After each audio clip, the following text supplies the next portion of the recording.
Je n'aurais jamais pensé que ma vie changerait à cause d'une simple promenade à la campagne.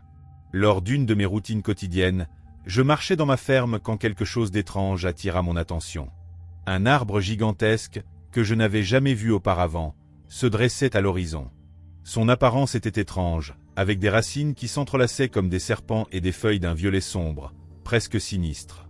En m'approchant avec curiosité, je remarquai que l'arbre émanait une énergie pesante, une sensation que je ne pouvais ignorer. Le tronc semblait vieilli et recouvert d'une sève noire qui coulait lentement. Quelque chose en moi me poussa à en couper une partie, comme si l'arbre défiait ma résistance. La lame de ma hache entailla profondément le tronc. Quand la lame toucha le tronc, quelque chose d'inattendu se produisit. La sève de l'arbre jaillit, éclaboussant mon visage.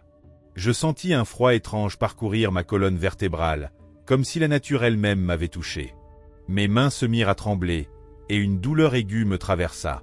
Avant que je ne comprenne ce qui se passait, un épais brouillard commença à envahir le champ. À chaque respiration, la sensation d'oppression augmentait, comme si une présence invisible se rapprochait. C'est alors que je vis une ombre. D'abord, une silhouette qui bougeait, puis des formes familières apparurent, mais avec une apparence qui me glaçait les os. Je pouvais voir clairement, de manière nette, des figures de mort, des personnes que je n'aurais jamais imaginé revoir.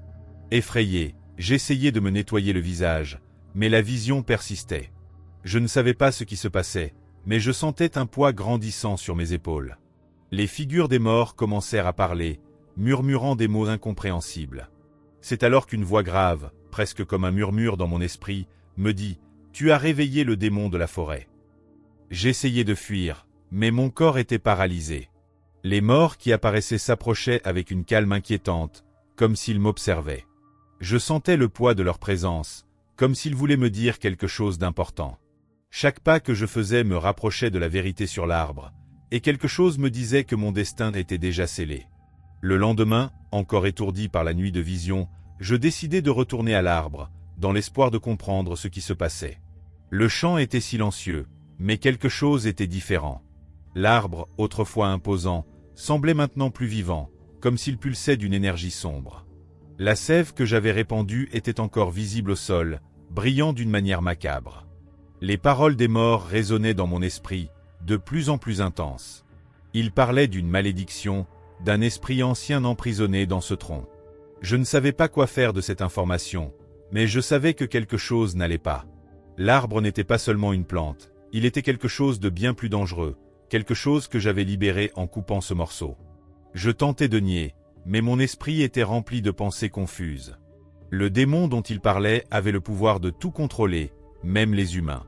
Un pouvoir qui transcende la mort, qui se nourrit des âmes humaines pour devenir plus fort.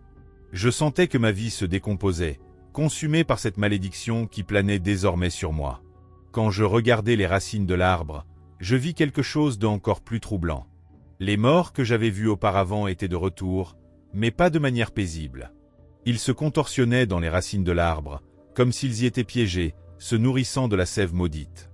Une ombre se formait autour, une présence invisible qui me faisait trembler de peur.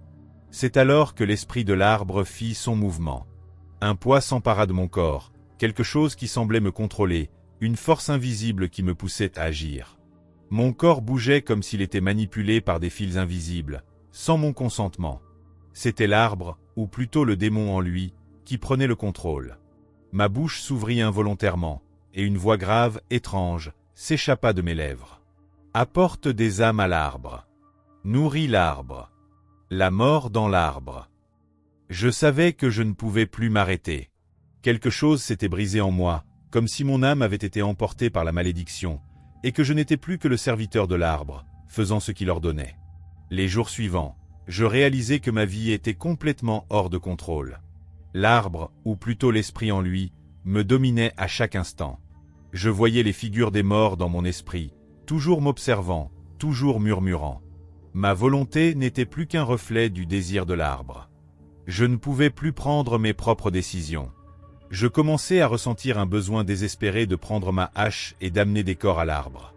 Les gens des environs commencèrent à disparaître, et la peur s'empara de la petite communauté. Je ne savais pas comment ni pourquoi, mais quelque chose en moi me poussait à agir. Je ne me reconnaissais plus. Mon corps, mon être, tout était dominé par cette force invisible. Chaque nuit, l'arbre se nourrissait davantage, et je me sentais plus faible, plus éloigné de ce que j'étais. Les morts m'accompagnaient, leurs ombres toujours présentes, me rappelant que tout devenait plus sombre. Je voyais leurs âmes aspirées par l'arbre, une à une, et je savais que je contribuais à sa libération. J'aidais à nourrir le démon. C'était comme si le temps avait perdu son sens. Je ne savais pas combien de temps s'était écoulé, mais je continuais à amener des corps et des âmes à l'arbre, l'un après l'autre. L'arbre, maintenant encore plus imposant, semblait prendre vie, ses racines s'étendant, sa sève coulant avec plus de force. Je me voyais forcé de ramener plus de victimes pour satisfaire la faim de l'arbre, pour accomplir le rituel macabre. Ma vision était déformée, et les figures des morts devenaient de plus en plus réelles. Je pouvais les toucher, entendre leur voix, sentir leur douleur. Chaque âme que l'arbre absorbait me faisait sentir comme si j'en faisais partie, comme si j'étais moi-même consumé. Je ne savais plus qui j'étais, s'il restait un vestige de l'homme que j'avais été. Et puis, une nuit, quelque chose de différent se produisit. Les voix des morts s'arrêtèrent. L'arbre, qui semblait autrefois contrôlé, était maintenant complètement vivant. Je pouvais sentir sa présence, comme s'il m'observait directement, attendant le dernier sacrifice. Je savais que la libération du démon était proche, et que mon âme était en jeu. L'arbre était presque prêt à terminer ce qu'il avait commencé. L'atmosphère était pesante, plus que jamais. Les âmes continuaient à disparaître, et l'arbre semblait grandir à chaque instant. La malédiction qui m'enveloppait touchait à sa fin. Je ne pouvais plus distinguer ce qui était réel de ce qui n'était qu'une illusion créée par l'arbre. Le monde autour de moi se désintégrait, comme s'il était englouti par les ténèbres. Cette nuit-là, une sensation étrange m'envahit. Quelque chose était différent. Je savais que c'était le dernier moment. L'arbre était prêt à atteindre son objectif. Il ne manquait qu'une dernière âme pour achever le sacrifice. J'étais sur le point de tout perdre. La dernière âme serait la mienne. Le démon serait enfin libéré. Quand je m'approchai de l'arbre, je sentis une présence puissante, comme si quelque chose m'appelait. Mon esprit était rempli d'images, de visions de ma propre mort. L'esprit de la forêt était maintenant pleinement éveillé, contrôlant mon corps. Il voulait mon âme, il voulait terminer ce qu'il avait commencé. Je ne pouvais plus résister. L'arbre commença à émettre un son grave, un cri qui faisait trembler les racines et agiter les feuilles. Je savais ce qui allait arriver. Le démon se préparait à prendre forme, à renaître. Moi, en tant que sa dernière victime, serais le portail qui le libérerait dans le monde. La douleur fut insupportable. Je ne savais plus si c'était moi ou l'arbre. Mes mains bougèrent automatiquement, préparant la dernière âme pour l'arbre. La sève noire coula de ses branches, envahissant mon corps et mon esprit. Je savais que j'étais perdu, que mon destin était scellé. Tout ce qui restait était le dernier souffle de l'arbre et la fin de mon existence. Et puis, avec un dernier cri, l'arbre absorba mon âme. Le démon avait été libéré. L'esprit de la forêt avait finalement retrouvé son pouvoir, et tout ce qui restait était les ténèbres. Je n'étais plus l'homme que j'avais été. Seul l'écho de mon âme persistait, à jamais parti de l'arbre qui dominait désormais le monde. Ce qui restait de mon humanité avait complètement disparu. Je n'étais plus qu'une ombre dans l'esprit du démon, observant tandis que le monde succombait à sa volonté. Le démon avait vaincu, et l'arbre, enfin complet, contrôlait tout. L'humanité était condamnée. La fin du monde était arrivée. Le ciel était maintenant couvert d'une couche de nuages noirs, comme si le ciel lui-même était englouti par l'arbre. Le démon dominait la terre et l'air. Le son du vent était le son des âmes perdues, tandis que l'arbre se dressait, sa forme monstrueuse couvrant l'horizon. Le monde était silencieux, comme si la mort avait tout envahi. Les créatures qui restaient regardaient l'arbre, comme si elles savaient qu'il n'y avait plus d'échappatoire. Il n'y avait plus d'espoir, plus de résistance. Le démon avait libéré tous ses disciples, tous les morts qu'il avait consumés. Le cycle était accompli, et l'arbre régnait désormais. Je voyais tout en silence, mon esprit n'étant plus lié au monde physique. J'étais perdu, pris dans les griffes du démon, devenu une partie intégrante de son empire. Le dernier vestige d'humanité s'était évanoui. Mon âme n'avait plus sa place dans ce monde.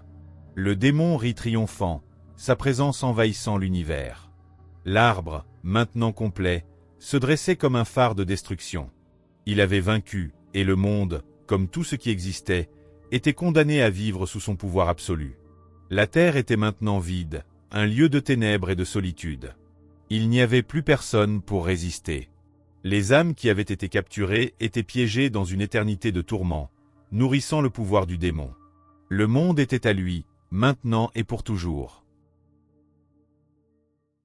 Alors, vous avez aimé cette histoire? J'espère que vous avez apprécié chaque seconde. Aimez la vidéo et abonnez-vous à la chaîne pour ne manquer aucun contenu futur. Dites-moi dans les commentaires ce que vous en pensez. J'aimerais savoir ce que vous en pensez. À la prochaine. Je t'attendrai.